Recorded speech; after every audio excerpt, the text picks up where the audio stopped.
जंतर मंतरवरती तरुणांचं आंदोलन सुरू आहे आणि सर्वात एक महत्त्वाचा प्रश्न आहे की या तरुणांना फंडिंग कोण करतंय किंवा जेवण एवढा वेळ बसताय त्यांना जेवण वगैरे कशा पद्धतीने येते। जशी आंदोलनाची पार्श्वभूमी बदललेली आहे तशीच इथल्या ज्या तरुणांना जेवण येण्याची पद्धत देखील आपण पाहू शकतो की इन्स्टामार्ट, स्विगी, झोमॅटो अशा विविध ऑनलाईन प्लॅटफॉर्मवरून जे आहेत ते थेट जेवण जे आहे ते विविध शहरांमधून थेट जंतर मंतरवरती पाठवलं जात आहे। मात्र जंतर मंतरच्या इतर आजूबाजूला जे आहेत ते मोठ्या प्रमाणात बॅरिकेटिंग करण्यात आलेलं आहे। कोणाच्या नावाने पाठवत नाही तर थेट जंतर मंतरवरती पाठवलं जात आहे। त्यासाठी काही स्वयंसेवक आहेत। हे स्वयंसेवक या ठिकाणी आपण पाहतोय की हे फूड जे आहे ते पोचवण्याचं काम खरं तर करतायत। जे आंदोलक विद्यार्थी बसलेले आहेत त्या विद्यार्थ्यांना ज्या वस्तू हव्या आहेत किंवा खायच्या गोष्टी आहेत त्या खायच्या गोष्टी घेऊन जे आहे ते स्वयंसेवक जाताना आपल्याला पाहायला मिळतात। काही महाराष्ट्रातून काही स्वयंसेवक आलेत, आपण त्यांच्याशी देखील बोलण्याचा प्रयत्न करणार आहोत। मित्रा, काय नक्की प्रक्रिया सुरू आहे, कशा पद्धतीने आम्ही मगापासून पाहतोय की स्विगी, झोमॅटो जे ऑनलाईन वेबसाईट आहेत किंवा ऑनलाईन ॲप आहेत त्याच्या माध्यमातून काही काही वस्तू पाठवल्या जात आहेत, नक्की काय सुरू आहे? नमस्कार, मी राजवैभव शोभा रामचंद्र कोल्हापूरचा आहे। गेल्या 2 दिवसांपासून मी या गेटवर इथं थांबून आहोत। वेगवेगळ्या ठिकाणावरून इथं ऑर्डर येत आहेत। स्विगी, झोमॅटो, वेगवेगळ्या ब्लिंकिट अशा वेगवेगळ्या ज्या ऑनलाईन मार्केट आहेत त्यातनं ऑर्डर येत आहेत। त्या ऑर्डर रिसीव करायचं काम आम्ही इथं करतो आहे। भारतभरातून वेगवेगळ्या ठिकाणावरून म्हणजे तमिळनाडू, केरळ, राजस्थान, दिल्लीवरून सुद्धा, काही देशाच्या बाहेरून सुद्धा आणि विशेषतः मी महाराष्ट्राचा म्हणून मला खूप चांगलं वाटतं हे सांगायला की मुंबईवरून जास्त, पुणे, कोल्हापूर या वेगवेगळ्या ठिकाणावरून या ऑर्डर येत आहेत आणि त्यांच्यासोबत आम्ही प्रत्येकासोबत बोलायचा प्रयत्न करतो आहे। येणारी जे ऑर्डर तुम्ही ज्या शहरांचा उल्लेख केला त्या शहरांमधून फूड बुक करून ऑर्डर जंतर मंतरवरती पाठवल्या जातात। येस, या ऑर्डर तिथून बुक केली जाते, इथं आम्ही रिसीव करतो आहे आणि त्याचं योग्य डिस्ट्रीब्युशन व्हावं याच्यासाठी एकत्र गोळा केलेले आहेत। अशाच स्वरूपामध्ये वेगवेगळ्या 3-4 गेटवर हे गोळा केलं जातं आणि पुन्हा आलेल्या सर्व कार्यकर्त्यांना ते दिलं जातं।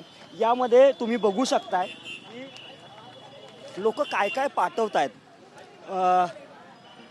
या फक्तच म्हणजे आंदोलनं म्हटलं की खाण्याचं वांदं व्हायचं कार्यकर्त्यांचं, पण मी या 2 दिवसात बघतोय की मॅकडॉनल्ड्समधून, वेगवेगळ्या हॉटेल्समधून, 5 स्टार हॉटेल्समधून जेवण येतं आहे। हे सगळं पाठवणारे लोक हे महाराष्ट्रभरातून सोबत देशभरातून वेगवेगळ्या ठिकाणचे लोक आहेत। तू नक्की स्वतः इथं कोल्हापूरमधून आलायस, तो म्हणतेस तू नक्की स्वतः इथं किती दिवसांपासून आहेस आणि तू नक्की काम काय करतोय? कारण की आम्ही पाहतोय स्विगी, झोमॅटोवाले इथपर्यंत येत आहेत, गाडी थांबवत आहेत आणि आतमध्ये कोण घेऊन जाणार आहे का बघतायत। तू नक्की या ठिकाणी काम काय करतो? हे खरं तर ठरलेलं काम नव्हतं। ज्या वेळेला आम्ही काल आंदोलनासाठी आल्यानंतर काही स्विगीवाले, झोमॅटोवाले आमच्या समोर आले तर म्हटलं की आंदोलन को हमें देना आहे, पण पोलिसांनी इथं बॅरिकेड्स लावल्यामुळं आतल्या आंदोलनाच्या ठिकाणी ते पोहोचू शकत नाही आहेत। तर याच ठिकाणी आम्ही त्यांच्याकडून हे पार्सल घेत आहोत। ते पार्सल घेतल्यानंतर ज्यांनी कुणी पाठवलेलं आहे त्यांना आम्ही त्यांच्याकडूनच कॉल करतो आहे, त्यांच्यासोबत आम्ही बोलतो आहे, त्यांना थँक्यू म्हणतो आहे की तुमचा हा सपोर्ट हे आंदोलनाचं जान वाढवते, आंदोलनाला अधिक ताकद देते। हे ताकद देण्याचं काम ही लोक करत आहेत। त्यांच्याशी जेव्हा बोलतो त्यांचं नक्की पाठवण्याचा हेतू काय आहे?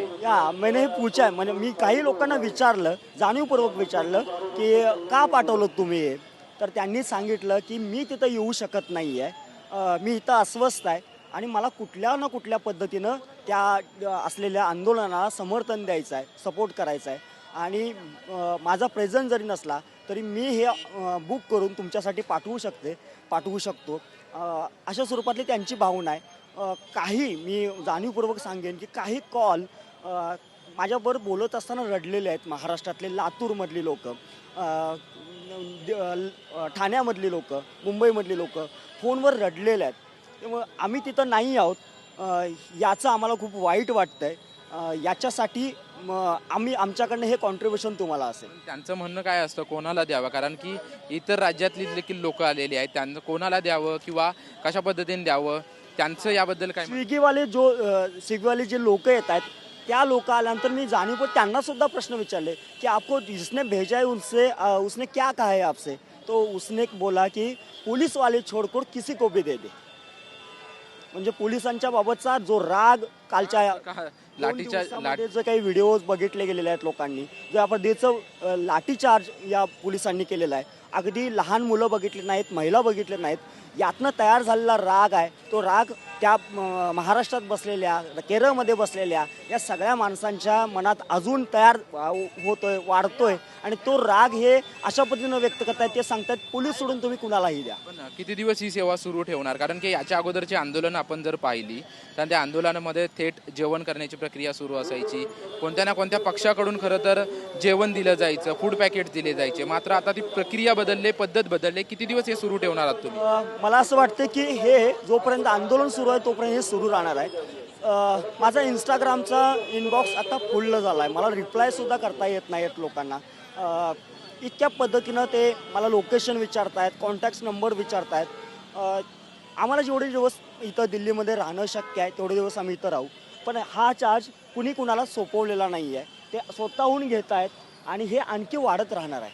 म्हणजे कुणी लावलेली ड्युटी नाही, स्वतः स्वयंशिस्तीनं हे आंदोलन पुढे जातं. धन्यवाद आमच्याशी बातचीत केल्याबद्दल. आपण पाहतोय की आंदोलनकर्ते आहेत आणि विद्यार्थी देखील आहेत, त्यांच्या जेवणाचा खरं तर मोठा प्रश्न आहे. आणि अशा वेळेस अनेक राज्यातून, अनेक शहरांमधून खरं तर स्विगी झोमॅटोच्या माध्यमातून या ठिकाणी फूड्स पॅकेट्स किंवा जेवण पाठवलं जाते. मात्र पोलिसांच्या बॅरिकेटिंगमुळे हे आतमध्ये कसे जाणार हा प्रश्न होता. मात्र काही महाराष्ट्रातले तरुण असतील, इतर काही तरुण असतील, हे तरुण ही मदत घेऊन आतमध्ये जात आहेत आणि त्या नागरिकांशी देखील बोलत आहेत आणि योग्य त्या ठिकाणी कशा पद्धतीने पोहोचेल याविषयी देखील सविस्तर माहिती जी आहे तो हा महाराष्ट्रातील आणि विशेष करून कोल्हापूरमधला तरुण होता, त्यांनी माहिती दिल्याचं आपल्याला पाहायला मिळतंय.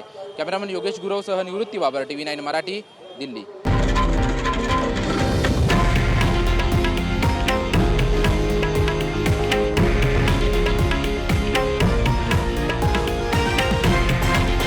हे आहे देशातील नंबर 1 न्यूज नेटवर्क आणि आपण पाहत आहात TV9 मराठी, एकमेव.